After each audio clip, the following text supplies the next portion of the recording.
Hi there, welcome back to the Dylan Rounds case. Welcome if you're currently here in the live premiere. Today we're continuing on with the latest discussions, as well as looking back at key information, some of which has never been covered or talked about before in this case on YouTube until now. So we're going to be analysing it today. I'll try and give you my thoughts, my opinions on what's been talked about, what's been shared. Credit to Corey for appearing in recent time with their knowledge of the case, with them being in the presence of Dylan Rounds in the past, as well as the husband, John Sheldon, I'm correct in saying the name. You know, they do have a decent idea of what they're talking about, so there's no harm in listening to what they've got to say. We actually covered a little bit a day or two ago with what Corey said with other things regarding Chase Venstre, Kurt Wadsworth. Now, if you want to learn more about that and keep up to date with everything that's been going on recently in this case, make sure to check the previous videos out. I'll provide a link down below in the pinned comment section so you can watch it when you have time, okay?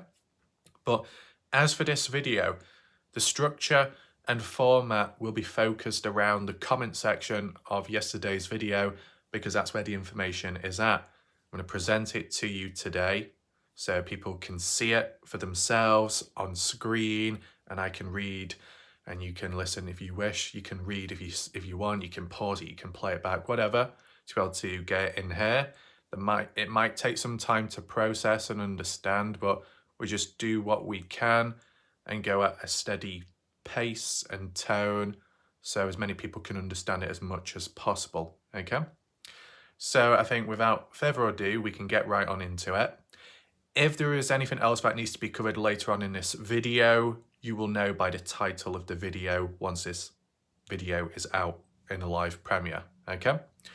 Let's head on over to this very interesting information in the case. Here we are. I'm just going to arrange it to the newest. Now, we do have other comments to get through here and there with other people. No harm in acknowledging those names, and we'll do it as we just go along. So first of all, Indiana's comment saying, could Weezer's comment that a supposed big search was coming up in regards of Dylan around Lucen being fact on his birthday 1st of August, maybe prompting Bucks Elder County LE to put in some words in regard to Dylan to update us all on this case, where hopefully we will actually get a plea from Brenner on the 14th of August, which is next planned court date? Or will disappointment yet again prevail if that court date is yet again cancelled? And will there be any more cryptic clues coming from Justin? So Indiana has summed it up fairly well. The possibilities, what's more likely to happen? Breaking news, some form of news, or just simple disappointment? First of all, regarding that court case, court appearance coming up, court hearing, 14th of August for Brenner, is it to do with the Dylan Rounds case, like, deeply? Or is it still the beginning before it's gone truly underway? Is it to do with the attorneys sorting that out, appointing them? Or is it to do directly with the case of Dylan Rounds? Does anyone know? Feel free to explain down below, because I think that's a key point. If it is to do more so with Dylan Rounds, yeah, it may go into the plea situation, or it might talk about, you know, the timeline of the case and certain evidence possibly. If that really was the case, would Brenner be talkative within? Maybe not. Completely different cases, but do any of you feel that maybe Brenner will remain silent, just like Bryan Kohberger in the Idaho 4 case? Let me know what you think, okay? But what stands out to me here, because I wasn't aware of it, Weezer's comment. Now, because there's a lot of people all over the place and different platforms, it is hard to keep up with comments at times. It's hard to keep up with questions and suggestions all over the place. So just so you know, right, in case I can't reply to everything, it just happens.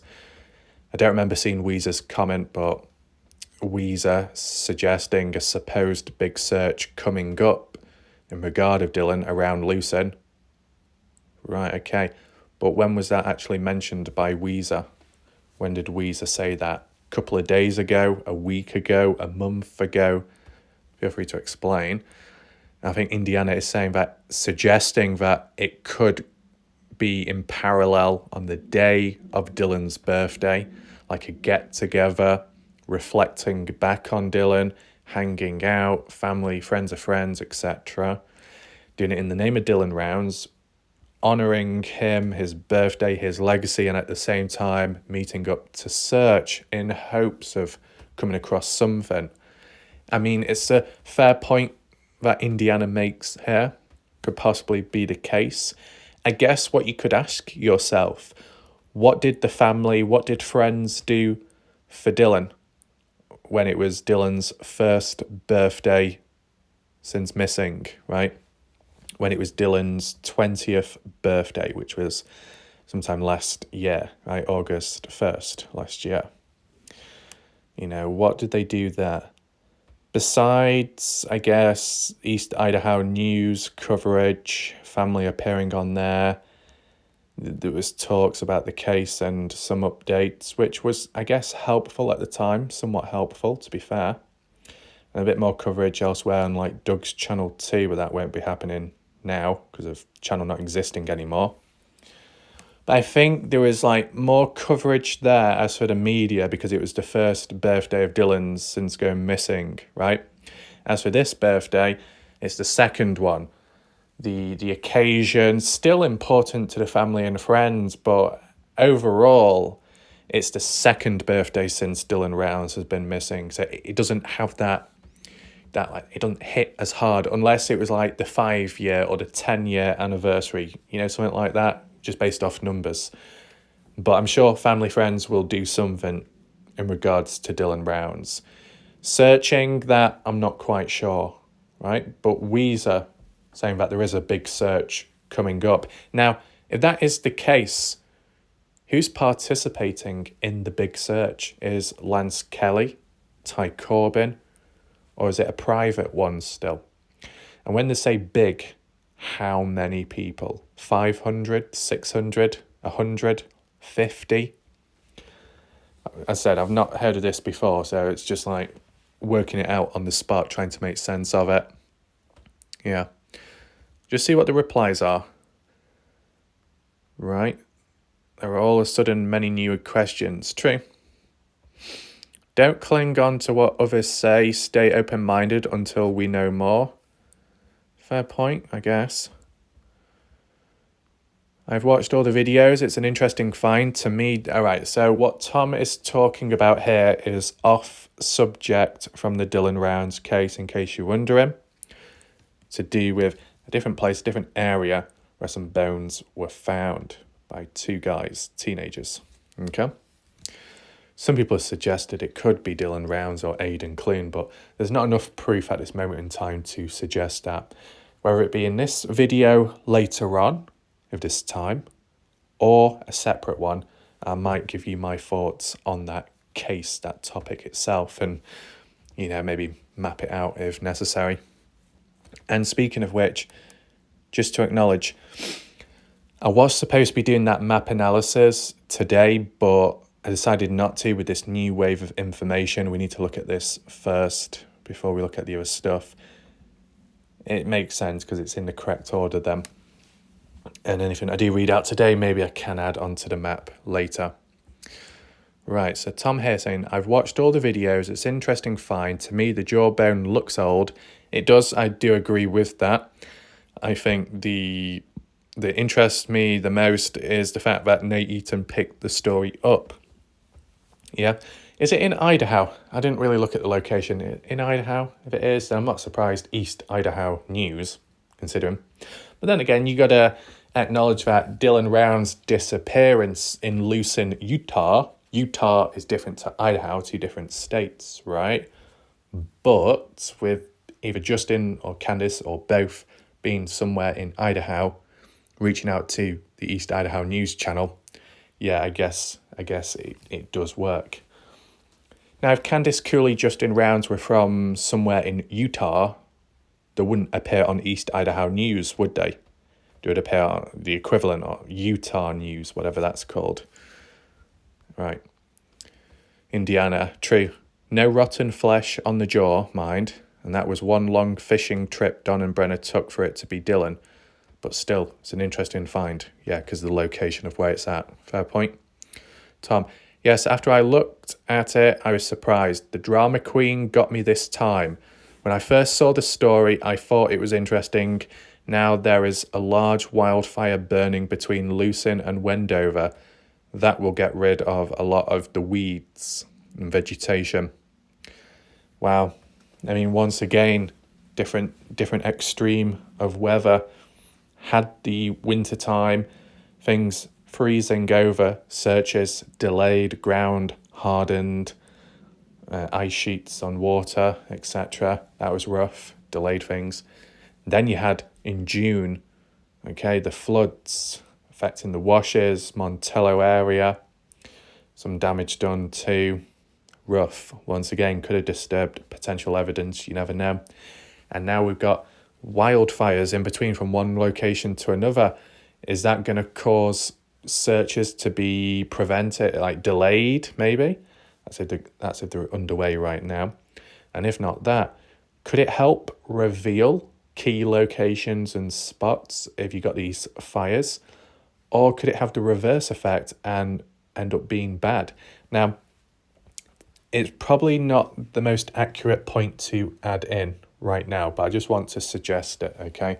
You remember when people were talking about desecration, such as burning a body, breaking it up, and the against argument was there's not enough heat to be able to burn it and break down the bones.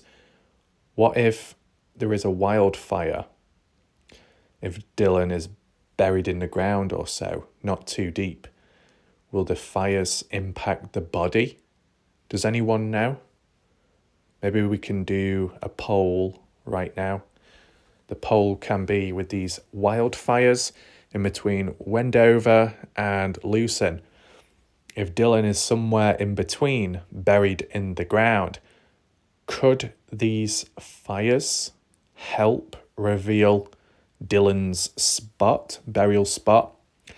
Or could it have a negative impact upon it?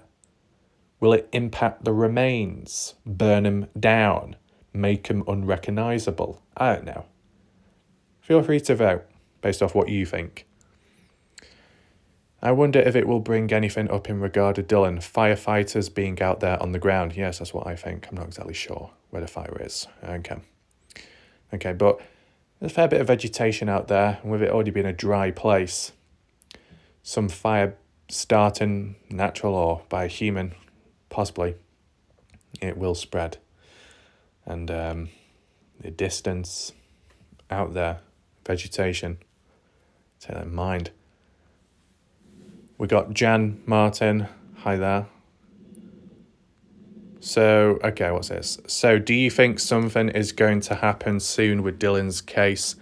I followed you since I found you in this case. You dig deep into details that others don't bother to do. You have perspective. Hope you have a fun weekend. Well, as for the weekend, I'm basically covering the case. That's basically what I'm doing. But, my opinion on the case, do I think anything will happen soon? Well, obviously down below I said wait till Brenna's court case, but after hearing Indiana's comment at the start of this video, it's made me rethink and, take into consideration this supposed big search coming up, what that could lead to, and if it does tie in line with Dylan's birthday.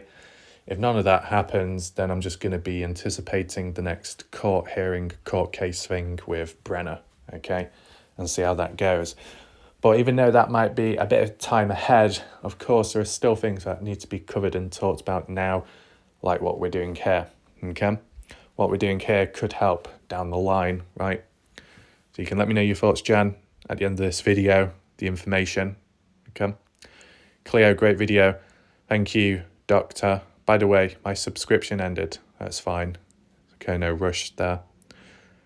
Tom, responding back to Corey. So as I said at the start of this video, Corey is the individual out there who's been in the presence of Dylan Rounds in the past, knows some stuff about him, as well as other key individuals, named ones out there, such as Kurt Wadsworth, Chase Venstra, etc., etc.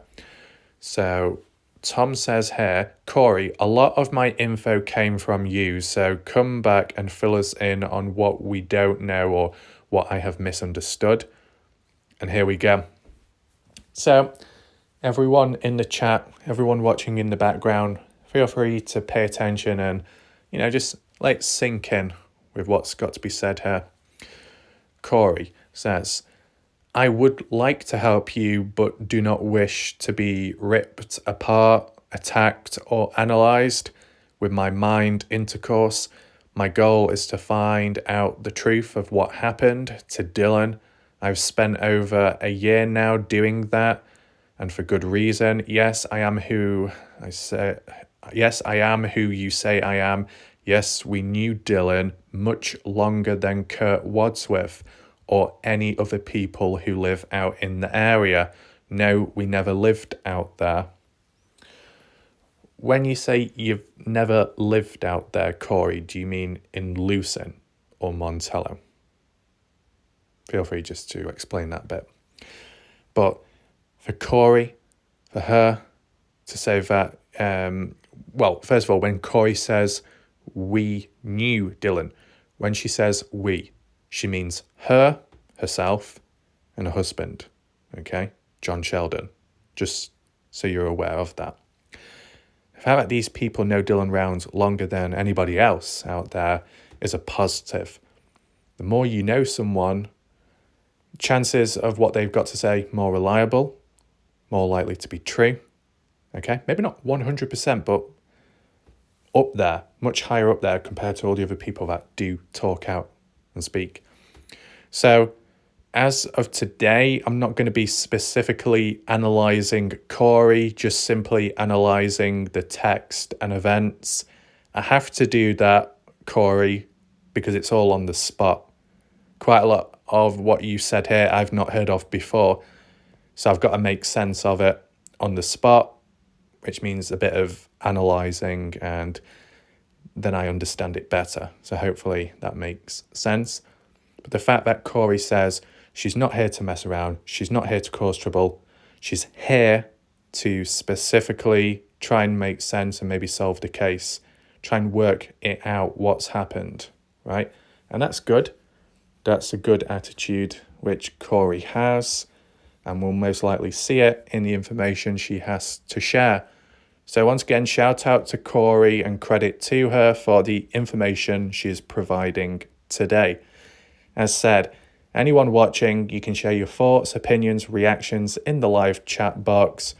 All I do ask is, if you do disagree, you can disagree, just don't show too much resistance. And for the odd people out there in the background, don't get too snappy, because if it leads to Corey feeling pushed away or pushed back, then we may not get future updates or additional context, right? So we've got to keep things under control. Kind of like with Weezer in the past, when Weezer came in and shared her knowledge of the case and people, okay? Just like that, right? So, was there anything else to read here? No, so we move on. Tom, thank you for the return comment. I'm confused about the communication with Dylan Rounds on Friday, 27th of May. Can you clear that up for us? Okay. So this is involving Dylan Rounds on the 27th of May, 2022. Corey responds and explains. There's nothing confusing about it. Dylan Rounds sent a small text message that said, "We'll call you in a few." And then a voice message was sent. It was about the planting of seed, and that Dylan Rounds was sorry he did not yet finish it, and that he hoped John Sheldon was not upset with him. John Sheldon being Corey's husband, okay? Corey being the wife of John Sheldon. Corey then goes on to say that he was busy with other planting. Dylan Rounds was busy with other planting for Dan Iverson, custom farm work, as we've heard by Candice Cooley. but head back down to the farm and would finish what seed he had. That was around 4 o'clock MT Standard Time. He was in Idaho near the southern border on the 27th, about an hour and a half from the farm. That's all he said. And any rate John gave that info to the FBI as soon as we found out Dylan was missing. FBI retrieved the message, call, and have it. We don't have it at this point. It gave us more of a timeline. Okay. So, first of all, it's good what Corey did, and John as well, giving it to the right authority, FBI collecting it, that potential evidence and data of Dylan Rounds, his activity, his phone activity. That's good. It's in the right hands, and that was successful. No mess ups there. All good. Is there anything to make sense of here? Is there anything here which I've heard of before? Well, I guess the custom farm work, but the way Candice Cooley worded it in the past, she didn't specifically say when it ended. The way it's worded here is that, Dylan was quite up to it in his neck with all different types of farm work and tasks that needed to be done besides his own work. So with that being in mind, maybe high pressure, slight bit of concern and worry for the people he should be doing stuff for and not quite getting it done in time or being a bit behind on stuff. It can play a role. Could cause Dylan to be a bit stressed out at the time. Just like these little factors you got to take in mind, okay?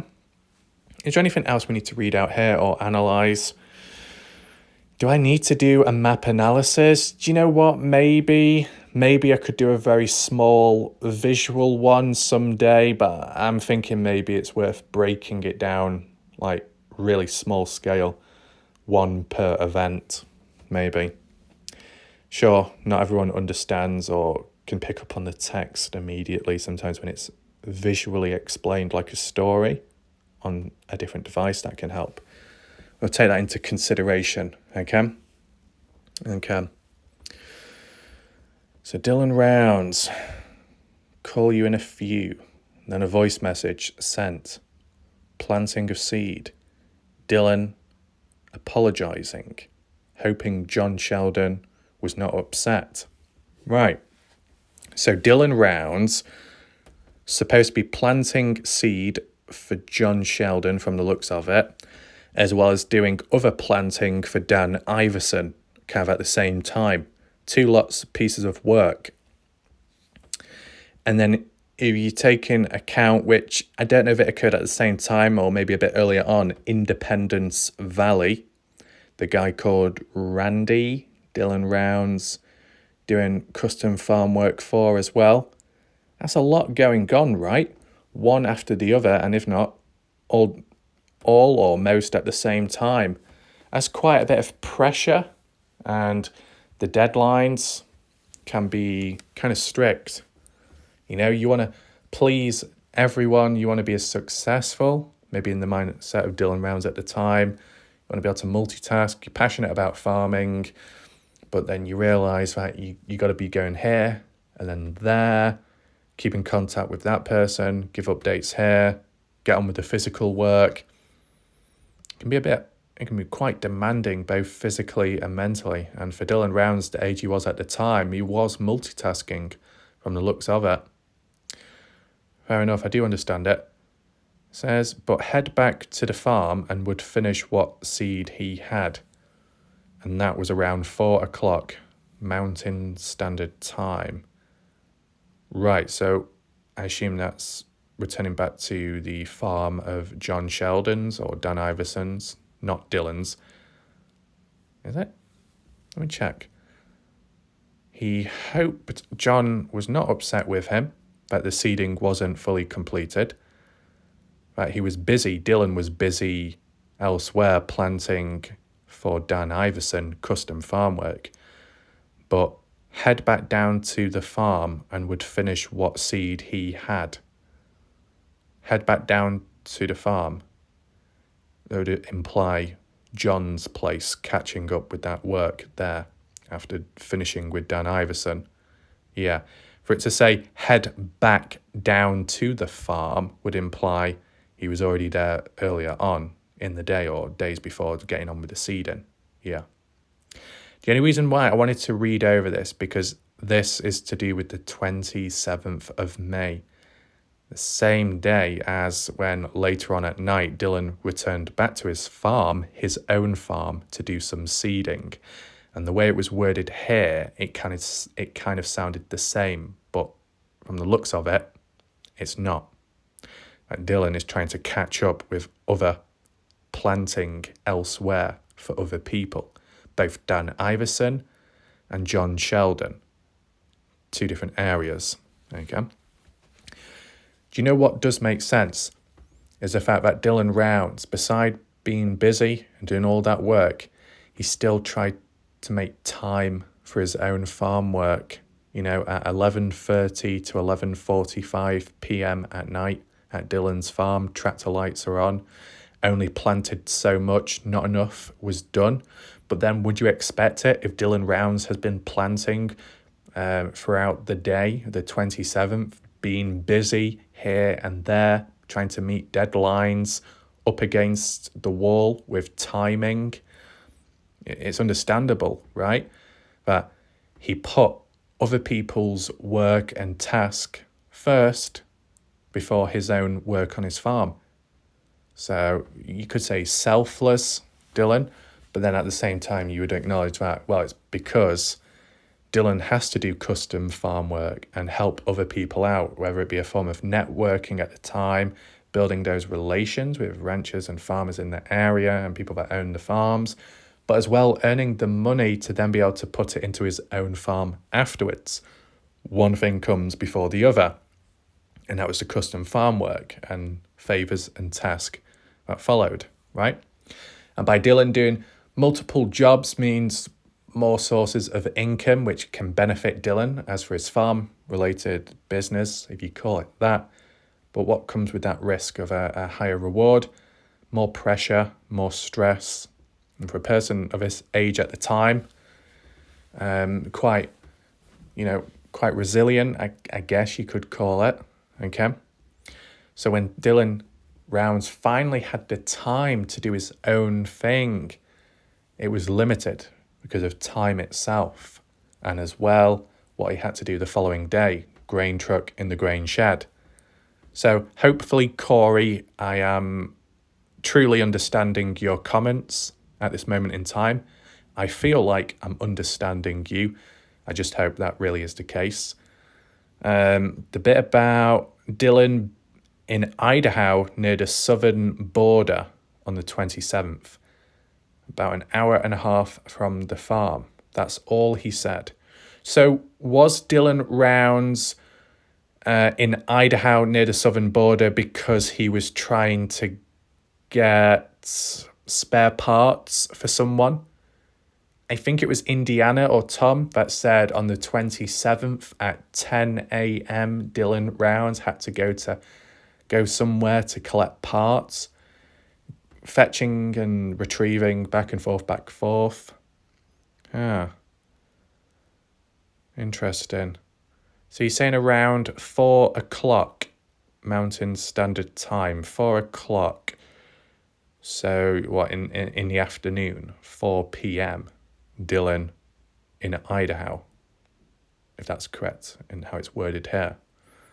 But I'm sure if Dylan being in Idaho, probably getting spare parts, equipment for other people, and if not that, getting resources, seed, and if not that, clothing maybe, but that was more talked about on the 24th of May, more so. Okay, fair enough. I'm just trying to think, Idaho, near southern border. Isn't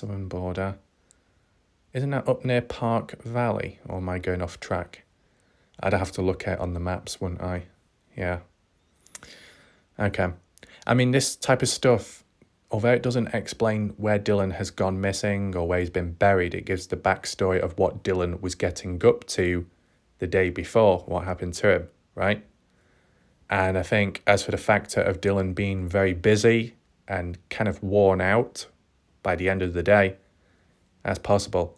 The following day, Dylan Rounds possibly being more vulnerable, limited sleep, overworked, possibly. If confronted by Brenner on the 28th, Dylan may have not been at his best or strongest because of, just doing all what he's done. Just these little factors, right? Just to take in mind. Anything else? Anyway, John Sheldon gave that info to the FBI as soon as found out Dylan missing. Okay, fine. I understand now. Tom, I wish everyone would give us as clear of a picture of things as you have. Again, Corey, your knowledge is valuable. Brad, this all makes sense now, Corey. Thanks. It confirms how busy Dylan was on Friday. True. Helping Dan before allegedly being seen at his farm seeding later Friday. May I ask if there are any indications that would suggest Dylan's car shouldn't have been at his accommodation trailers? For example, he had to drive somewhere to the seed truck first before driving the seed truck to the grain shed. Not a lot has been said about the possibility of Dylan's car being used by Brenner, only suggestions of incorrect driver's seat position and possibility of being pressure washed. Any info greatly appreciated. Yeah? Okay, let's just see. Right. Oh, get off. Corey says, here we go.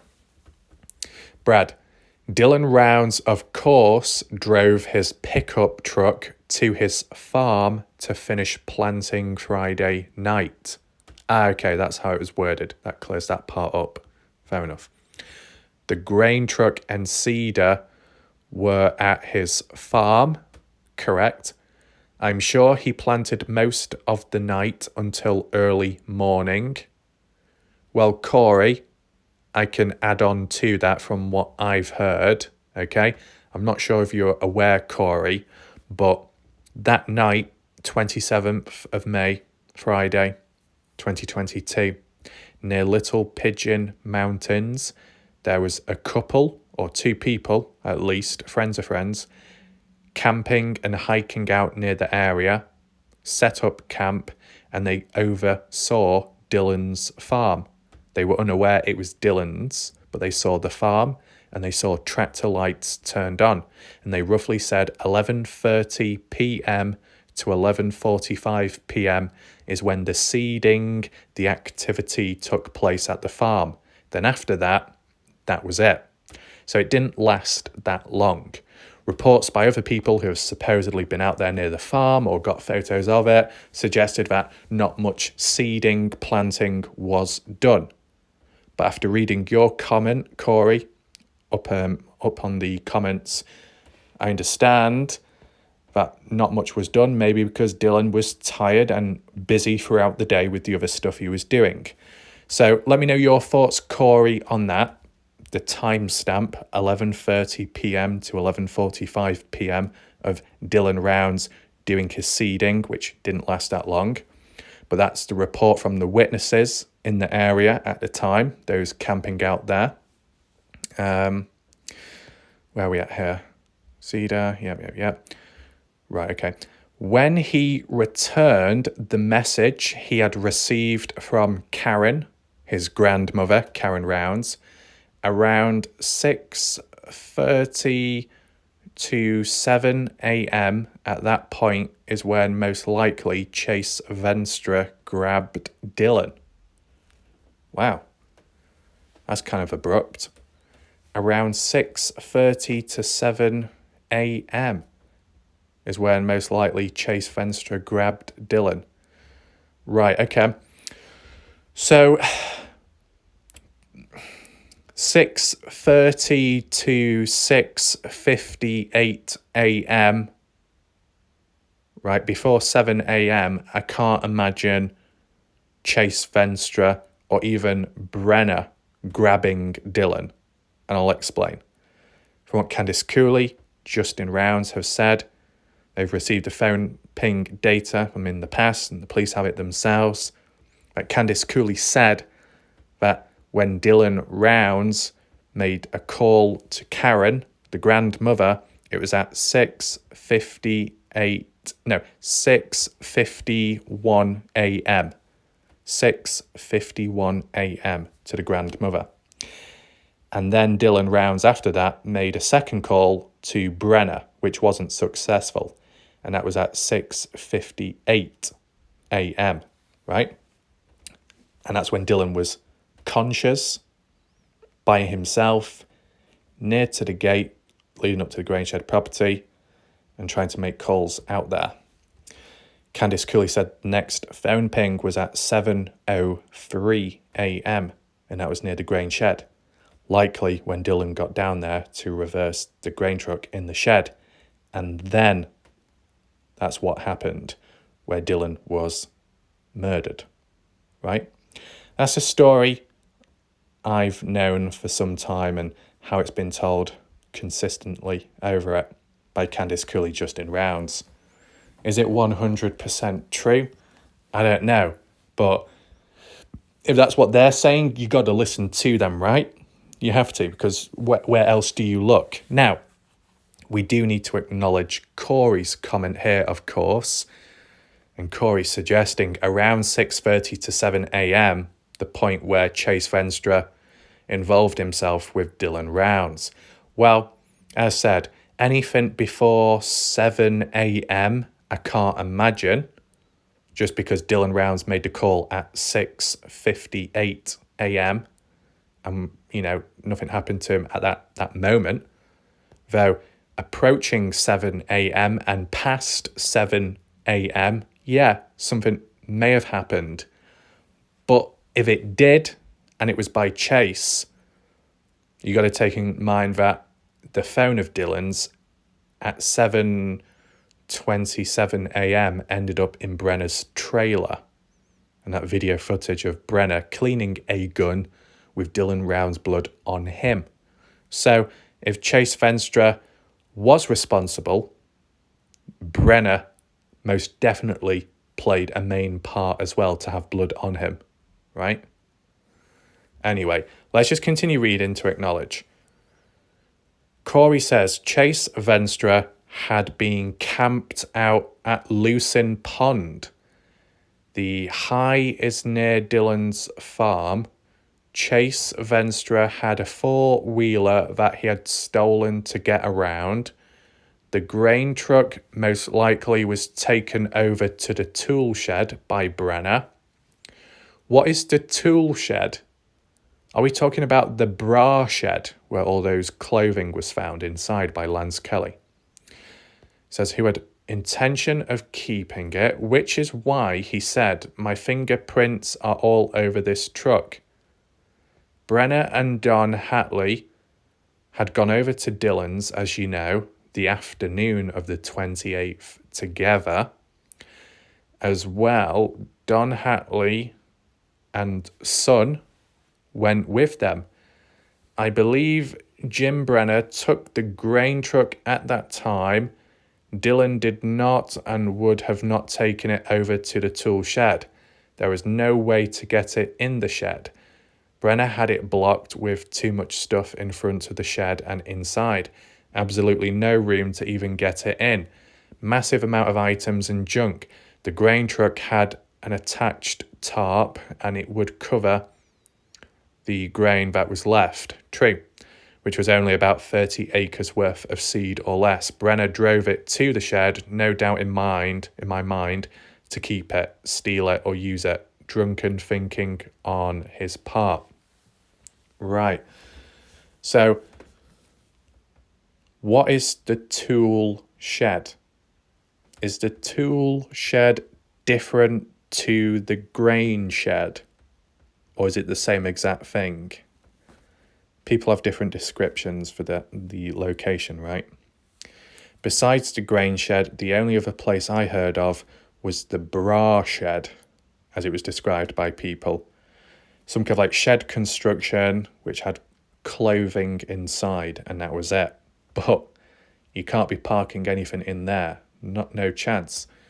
So what other location are we talking about then? as said, just going to reread it once again just to really process it all, because once again, there's a lot to take in, okay?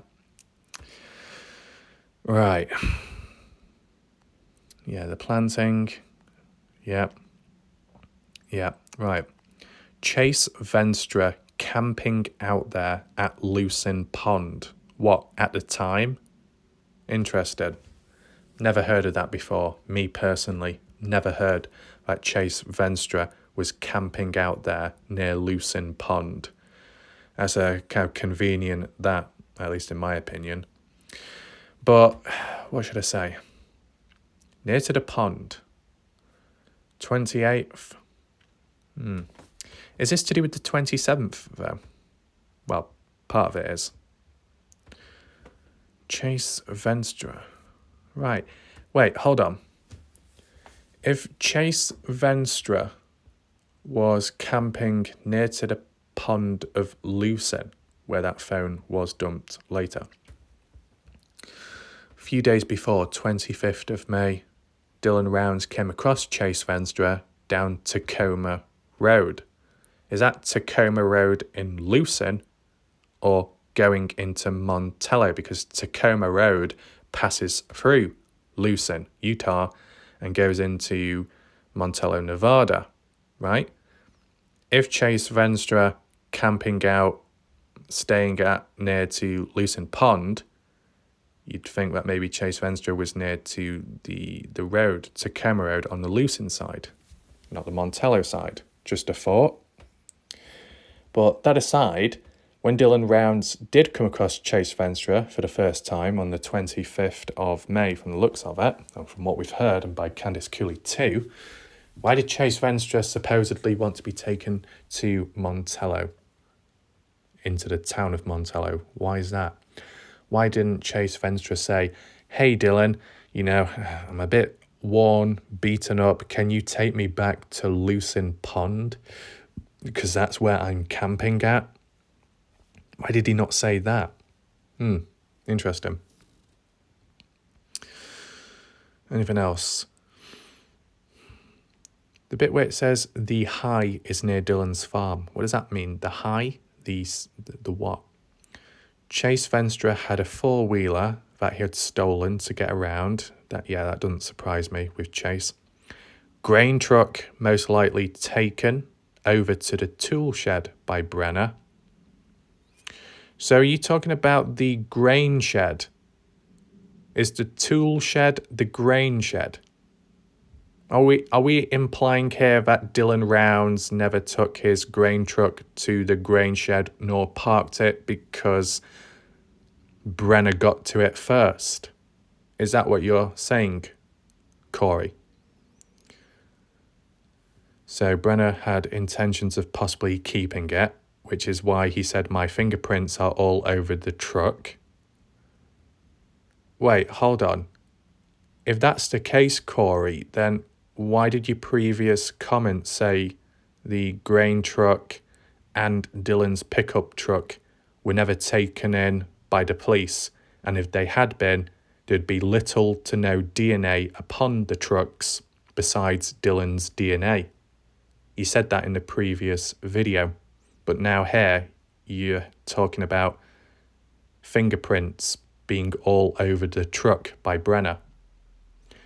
So apologies for analysing this, but Corey, yesterday or the day before, you said the trucks had little to no DNA on them besides Dylan, and now you're saying that one of the trucks, the grain truck, likely had Brenner's fingerprints all over it. What's going on? I mean, from what Candice Cooley has said, right? Candice Cooley has come out with the same thing to do with the grain truck. From what Candice Cooley had said, the grain truck was analysed, checked by police lab. Reports came back saying that the fingerprints DNA matched with Dylan Rounds, Don Hatley, and Brenner. And because of them working for Dylan, it wasn't seen as too suspicious. With what Corey says here about Brenner intending on keeping the truck and taking it himself to the tool shed, which I assume is the grain shed, hence why Prince would likely be on him with the truck if he's behind the wheel of it. But if that's really the case, you've got to rewind back to how did Brenner get a hold of the grain truck to begin with then? If Dylan Rounds making the call at 6:51 a.m. near the gate leading up to the grain shed property, making that call to the grandmother Karen Rounds, and you said between 6:30 to about 7 a.m. is when Chase Venstra appeared and grabbed Dylan. What, like a hostage kidnapping or something? And then Brenner tagged along and got into the truck and drove it down to the grain shed property? Is that what you're like referring to, in a way? It'd make more sense. But if that was the case, and Chase Venstra already within the area, okay, how did Brenner know? Did Chase Venstra call Brenner and say, hey, right, I've taken care of Dylan, come on down to the truck and park it up? Feel free to elaborate there, at least. What else? I'd gone over to Dylan's, as you know. Right, okay. This is why my fingerprints are all over the truck, Brenner said. Brenner and Don Hatley had gone over to Dylan's, as you know, the afternoon of the 28th together. No, I've never heard that before. So Corey is wording it as if I already knew this, but I didn't. The only thing I've heard in the past was Brenner and Don Hatley supposedly were searching about for Dylan Rounds on the 29th. Yeah, on the 29th of May. Because the grandmother got worried, didn't hear back from Dylan, and told Don Hatley contacted him to go looking for Dylan to see what was up. And Brenner had to tag along as well. That's in question to whether it really did happen. Corey here is saying that it happened on the 28th. Or are you talking about a completely different event? You're saying that Brenner and Don Hatley had gone over to Dylan's. So when you say gone over to Dylan's, you mean Dylan's farm. But why? And that was the afternoon. Well, I thought during the afternoon, Brenner went to Don Hatley's place for the barbecue. Not them two going down to Dylan's farm. Never heard that before. But interesting. As well as that, Don Hatley's son went with them. Yeah, that is a little bit odd. I believe Jim Brenner took the grain truck at that time. Dylan did not and would have not taken it over to the tool shed. There was no way to get it into the shed.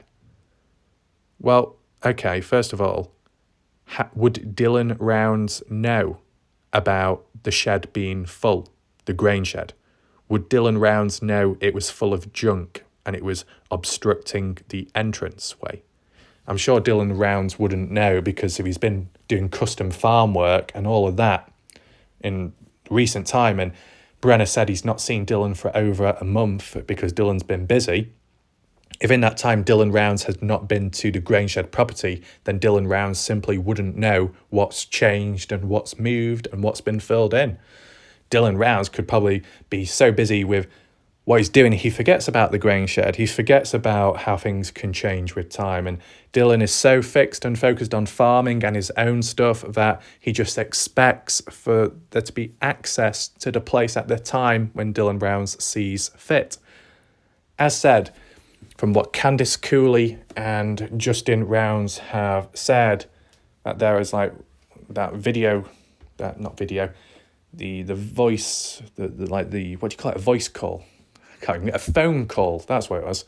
A phone call by Dylan Rounds himself, 6:51 a.m. And the phone ping of that was near to the gate of the grain shed property, right? So with that being the case, and that's all we've known all this time, at least me and people that watch my videos, Dylan Rounds would have had to get into some vehicle, first of all, to get from point A to point B. And with it being, morning time, right, the 28th, Dylan Rounds at his farm stayed there the night because late at night the day before, 27th, he was doing all that seeding or catching up with what he could do, then going to sleep, waking up in the morning at whatever time, getting preferably into his grain truck, because if that's what he had to do, then that's what you're going to do. If you say you got to park your grain truck into the grain shed on that day, when you get into the vehicle, you're going to get into the vehicle of the vehicle you're going to be parking at the shed, which is the grain truck. So Dylan getting into it, to then go down up to the gate of the property, stopping because the gate's closed at that moment, and then making the call to let people know, such as the grandmother, Karen, oh yeah, I'm going to park grain truck in the grain shed. I'll call you back later, which he never did. So if that being the case, the grain truck would have had to have left the property on the day for Dylan to get from point A to point B, right? But Corey here is saying that I believe Jim Brenner took the grain truck at that time, at the time of when it was, at the farm? Dylan did not and would have not taken it over to the grain shed. There was no way to get it in the shed. Brenner had it blocked with so much stuff in front of the shed and inside. Absolutely no room to even get it in. Massive amount of items and junk. The grain truck had an attached tarp. That I can agree with. Candice Cooley has referred to that as well. Kurt Wadsworth mentioned it as well. That it would cover the grain that was left, which was only about 30 acres worth. Brenner drove it to the grain shed, no doubt in my mind, to keep it, steal it, or use it, drunken thinking on this part. So basically what Corey is saying... I mean, Corey is referring to the key names of Brenner, Don Hatley, and Don Hatley's son going on down to Dylan's farm in the afternoon. Does that mean that the barbecue never took place then, as Candice Cooley worded? And if Brenner, Don Hatley, and Don's son went down to the farm, what were they doing there? Stealing things? Looking through Dylan's truck, adjusting the seat, looking for the firearm, taking that away, the key fob too, even if the vehicle was never used. I assume that these three guys that supposedly went down to Dylan's farm on the day in the afternoon was obviously after Dylan's death. So who took Dylan out? Well, Corey suggested Chase Venstra. And earlier on in his comment, Corey said about around 6:30 to 7 a.m. Chase Venstra grabbed Dylan. Okay, but where? Where do you believe, Corey, that supposedly took place, right? And if that supposedly did happen, how did Brenner end up on the same day at 7:27 a.m. in the morning, end up in his trailer with Dylan's phone and blood on him, which was of Dylan? You get what I'm saying? It would imply that Brenner obviously played a part with Chase Venstra, even though Chase Venstra doesn't like Brenner and vice versa. So what's going on there? And Corey, besides Dylan Rounds making that call to the grandmother Karen, where was Dylan then in the morning on the 28th? Where was Dylan? At his farm? Driving down to the grain shed property, up to the gate? Because the way you're wording it here, Corey, is that Dylan never took his grain truck to the grain shed on the day because the grain shed was full. But how would Dylan Rounds know about it if Dylan has been elsewhere, busy custom farm working? How would he know about changes to the grain shed property on that day? And as well, if Dylan made calls and the phone ping around near to the grain shed property, obviously Dylan had to get down there some way or another. And if Dylan at least had it in his mindset that he wanted the grain truck to be in the grain shed, He would have had to have driven it down to the place. But you're saying that never happened. If that never happened, then did Dylan ever leave the farm? Was Dylan taken out at the farm then by Chase Venstra? I want to know your thoughts, okay? It is very heavy, this, to some people, okay? I'm working it out all on the spot, trying to make sense of it. It's good of Corey to, leave all these comments. It is helpful, right? Right, was there anything else we needed to read out? Brenner, okay. Right, I believe Jim. Okay, Dylan did not. Right, okay. No room to get in because of the junk. Okay, so we've read all that. Brad, wowzers, a lot to absorb, and I thank you for sharing what you know about the events surrounding this horrible mess. Brad, there was no incorrect position of the seat in the pickup per se. Many people put things behind the seat for safe storage and will move the seat forward to reach those items when they get out. Normal in my opinion. Dylan would store what he did not want on the seat. Tools. Fair enough. Okay. But we're talking about the driver's seat being adjusted forwards, right? Something Dylan wouldn't normally do. Like, if you're storing tools in there or putting them maybe on the back seat and you got to adjust the seat forward, wouldn't it make more sense to do it with the passenger side? Because if Dylan was at the time or before making use of the truck, driving it about the pickup one, you don't want to be adjusting your seat forwards because it could impact how you drive and just how things work. But I understand just the simple process of adjusting and moving things about to fit other stuff in. I get that. But I don't know about the driver's seat then. And why was the all-wheel drive why was the all-wheel drive turned on? Was it accidental by Dylan or somebody else? But it's saying there was no incorrect position of the seat in the pickup. Many people put things behind the seat for storage and will move it forwards. Right. I mean, I guess Candice Cooley isn't in the area at all times, so she's not going to know when Dylan Rounds adjusts his seat and when he doesn't. Right. Brad, your level head is the reason some people hang around. Respect, Tom. Makes sense to me. Okay. Corey, I am a farm girl and my family liked Dylan Rounds very much. We wanted him to do well and be happy. He did not want to go to college. He wanted to farm. So we sold Larry the land cheaper and helped Dylan with what we could. Sorry if I sound blunt or matter of fact. We owned both properties at one point, the shed property and then the property that Dylan is on. I'm not yet completely clear, but it is not a big deal at this point. We will deal with it. Life. Not always smooth going, but always a way to figure it out in time.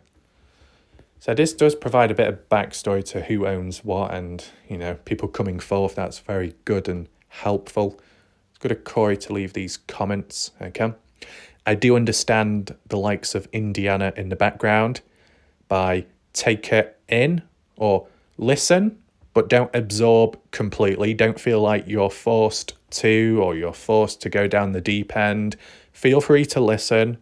Feel free to rewind the video, pause it, do whatever you need to do. Try and understand what Corey says, but still be able to think for yourself. And hopefully Corey doesn't take that as an insult either. As I said, there needs to be a level of balance and there will be levels of, in general in the case, trust issues because of what's gone on with time. Maybe to some people nowadays, it's the healing process, the case, the community, whatever it may be. I would simply say it's just simply a time period, a frame of where there's less noise. You're catching up on past things. Key people are coming in now because they're moving away from elsewhere, let's say.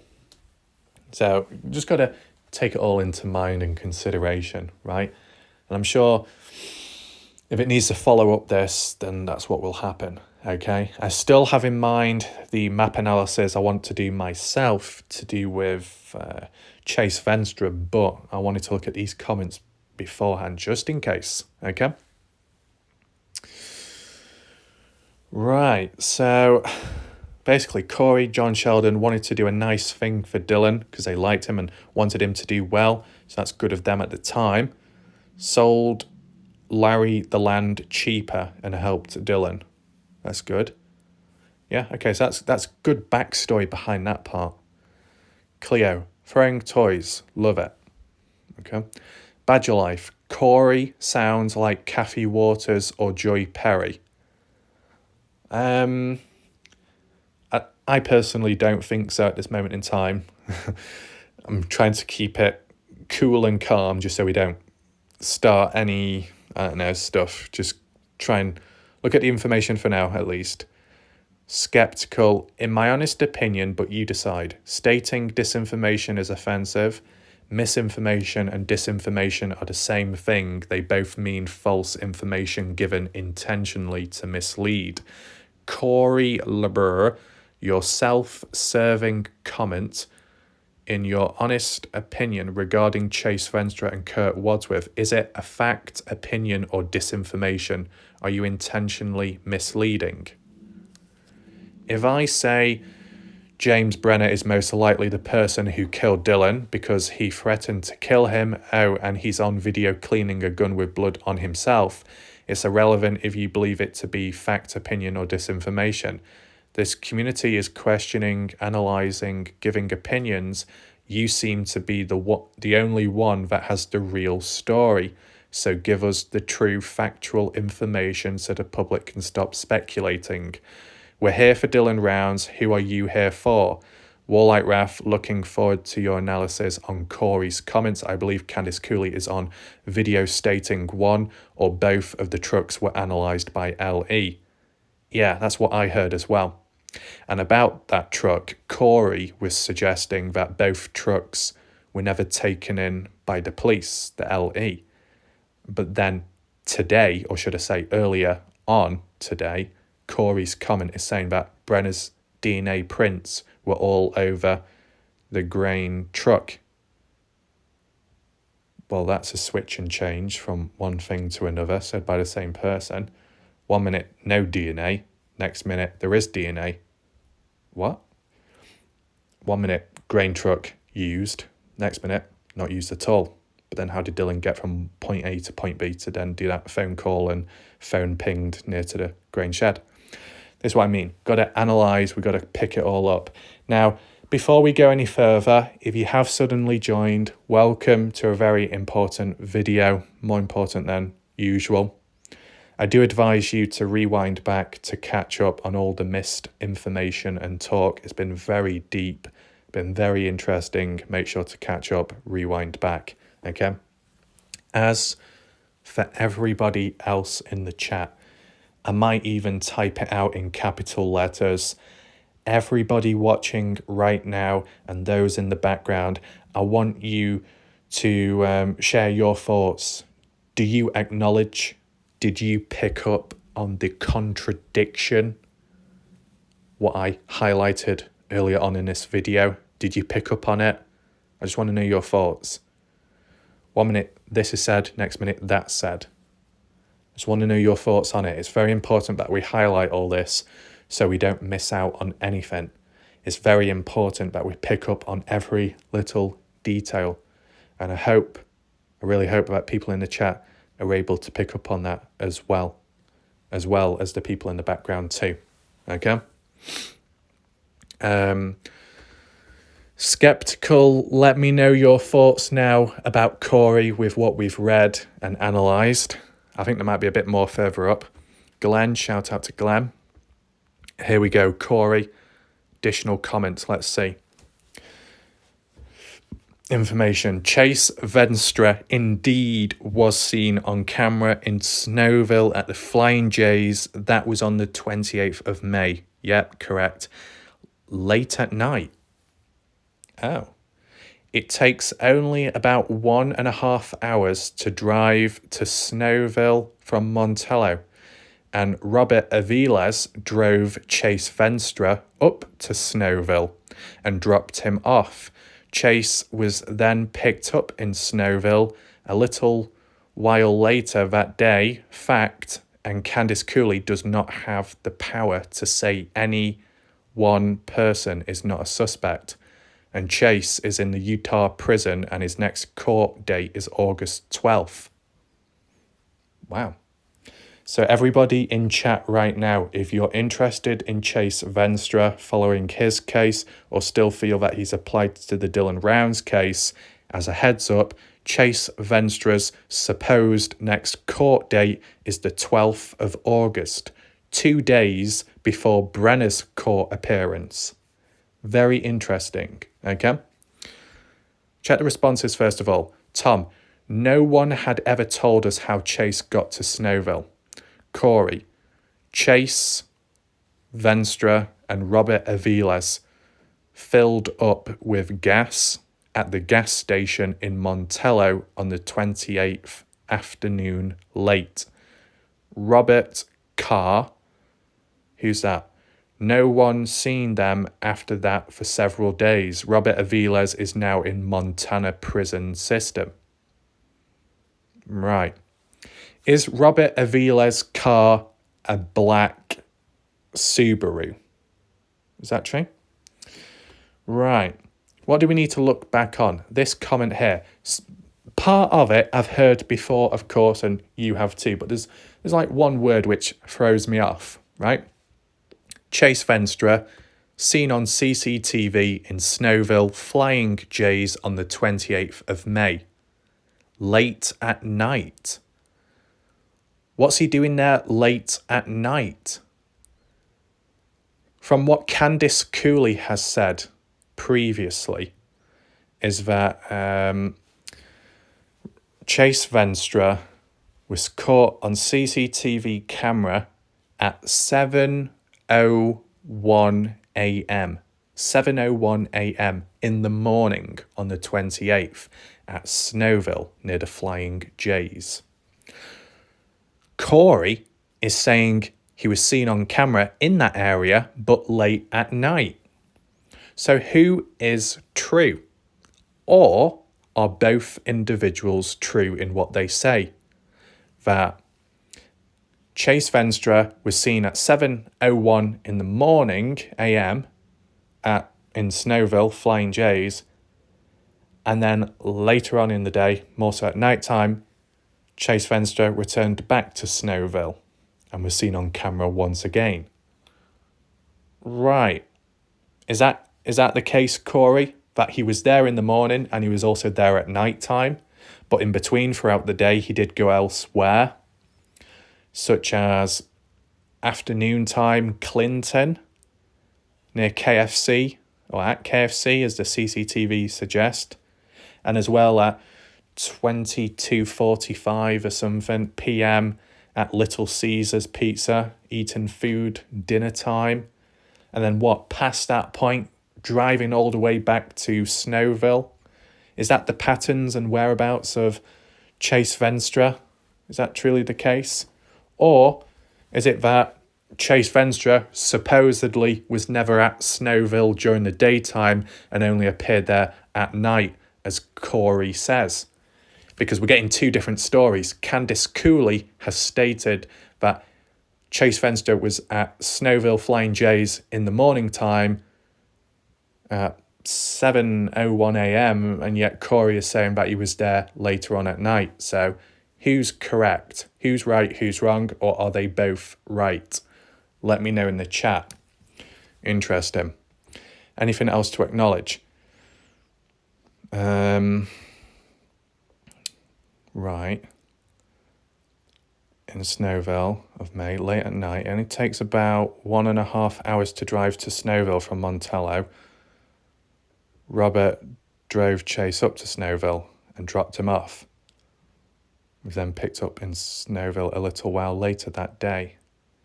Chase was then picked up in Snowville a little while later that day. A little while later that day. So Corey's opening statement is that Chase Venstre was in Snowville at late at night.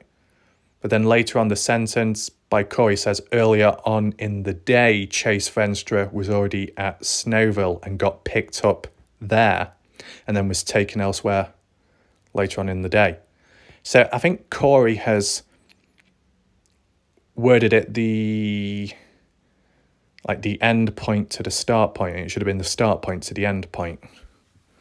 So I think it is true that from the looks of it, Chase Venstra was at Snowville or in Snowville in the morning time and was there later on at night, returning back there. To get there in the first place, Robert Aviles giving Chase a lift, and then Chase Venstra later on in the day receiving another lift out of Snowville and being taken elsewhere, which I would assume is going to Clinton and then on to Ogden to get food, and getting a lift from Snowville down to that place. And then once that was done, going all the way back to Snowville. Is that correct, Corey? Filling in the blanks there, it would make more sense. And if Chase Venstra was there in the morning and late at night, was he staying in a motel, a hotel whilst there? We have looked at the area on Google Earth and we've seen some motels within the area, so possibilities, right? Right, what else? Not much. Right, just a couple more comments. Jacqueline, I fell asleep at this point last night, so I'm back this morning for a catch-up. Big catch-up, right? Right, Corey, a few more comments, here we go. Regards to Kurt Wadsworth. Kurt Wadsworth told Chase Venstra to leave town, so to leave the town of Montello, or Kurt Wadsworth would kill Chase Venstra. As you all know, Chase Venstra is drug user and inappropriately treated his children and girlfriend incorrectly. I'm sure Kurt had his reasons, no doubt. Footnote, you are welcome to ask questions. I don't analyse any of you or attack or play head games, nor will I lower myself to that behaviour. Anything that helps put the puzzle together for Dylan is my focus. Does not matter whose platform I've been on or will go on. That has nothing to do with who I am. I'm sure you can ask Tom Evans or Fast Eddie or a few others about me if you must. The thing is, Corey, I don't need to deep dive regarding you. I just look at your comments and try and make sense of them. So far, I have noticed the odd contradiction by you, okay? Feel free to clear that up as what we looked at earlier on. I do think the way you structure your sentences sometimes may appear the wrong way around, possibly, if what's said is said and what we've heard conflicting with the likes of Candice Cooley. But I do think, Corey, it's good of you to reach out and to share what you know. It seems to be more extensive than other people, from your knowledge at least. Do I agree with everything? Not quite. And I know some people could say, well, that's insulting. Corey is coming out here with key information. Well, yeah, Corey may well be coming out with key information, but there are portions where Corey says, in my honest opinion. And as I said, an opinion is different to a fact. So whilst we're looking at certain factual stuff or supposed factual stuff, it is ingrained with some opinions as well. And we need to, associate what is what, okay? And if there is a link. It's good that you're not here to cause trouble, true. The suggestions and observations made about you, whether it be your presence or where you go to, that's just simply taken into consideration. Hopefully you understand, Corey, because there are other people out there and channels that have done nothing but cause disruption in this case, right? It's not gone too well. And as for the after effects, what they've done to others, that's not really helped either. So it's just being aware of your own surroundings and who you're around yourself. Of course, there's people out there that have been on the dark side and branched away with time. Does it make them bad people? Should they be held accountable? I guess it depends on your opinion, right? Fair enough. But it's just about being wary. That's all it is. Very wary. And some people will be more wary than others, just simply down to what they've experienced. Okay? From the looks of it, Corey Vaughan General is here to try and solve the case, make sense of it, spread awareness. But she is tired of the misinformation and disinformation, fair enough. But as said, depending where you go, those places you go can be the root cause of that misinformation and disinformation. Okay? So that's why those observations were made. Brad, much respect, thank you. Is this likely related to the warrant regarding Kurt's threat of use of a firearm and in relation to Pilot Road and property Kurt lives on or owns? Corey, not really related to the warrant. No, on Kurt. This warrant on Kurt is because of the Lee brothers trying to move the mobile home owned by Kurt. Kurt was asked to move it because it was on someone's property and that property was not Kurt's. Kurt ignored the woman or women who asked him to move it, so she asked the Lee brothers to move it, and Kurt and Troy got mad and pulled guns on the Lee brothers. Troy went to his court hearing, but Kurt did not. Okay. So the judge requested a warrant, nothing to do with Dylan's case. That's something, at least, it clears that up. Got nothing to do with Dylan's case, so it's not exactly breaking news, but people twist it, other people out there, as like Tom Evans calls the drama queen, exploiting it. Brad, thanks again, such insight into the finer details. Please do hang around and guide us through these muddy waters. Okay, so a lot to be taken in. So I want to give you my afterthoughts with all that. It's not necessary at this moment to be branching off to looking at other things within this case at this moment in time. I wanted this video to be designated and dedicated to Corey's knowledge and what's come out most recent, stuff I've never heard of before, okay? Maybe stuff you've never heard of before. Maybe certain points which have never been talked about in the case before. And if there are people out there that do get whingy, whiny and say, well, actually, yes, that channel did cover it. Is that channel on YouTube anymore? No.